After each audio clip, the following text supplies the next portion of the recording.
यदि तुम्हारे घर के एक कमरे में आग लगी हो तो क्या तुम दूसरे कमरे में सो सकते हो? यदि तुम्हारे घर के एक कमरे में लाशें सड़ रही हो तो क्या तुम दूसरे कमरे में प्रार्थना कर सकते हो? यदि हां, तो मुझे तुमसे कुछ नहीं कहना है। देश कागज पर बना नक्शा नहीं होता कि एक हिस्से के फट जाने पर बाकी हिस्से उसी तरह साबुत बने रहे और नदियां, पर्वत, शहर, गांव वैसे ही अपनी अपनी जगह दिखे, अनमने रहे।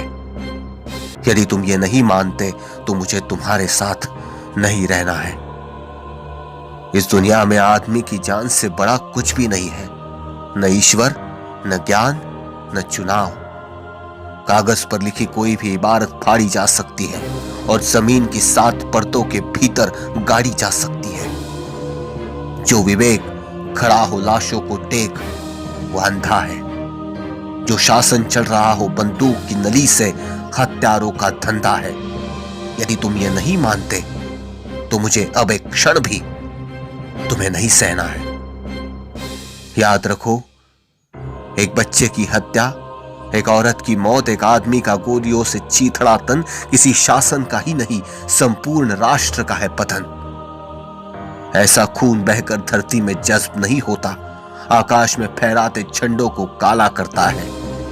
जिस धरती पर फौजी बूटों के निशान हो और उन पर लाशें गिर रही हो, वह धरती यदि तुम्हारे खून में आग बनकर नहीं दौड़ती तो समझ लो तुम बंजर हो गए हो। तुम्हें यहां सांस लेने तक का नहीं है अधिकार। तुम्हारे लिए नहीं रहा अब यह संसार। आखिरी बात बिल्कुल साफ, किसी हत्यारे को कभी मत करो माफ, चाहे हो वह तुम्हारा यार, धर्म का ठेकेदार, चाहे लोकतंत्र का स्वनाम धन्य पहरेदार, चाहे लोकतंत्र का स्वनाम धन्य पहरेदार। ये कविता सर्वेश्वर दयाल सक्सेना जी की है।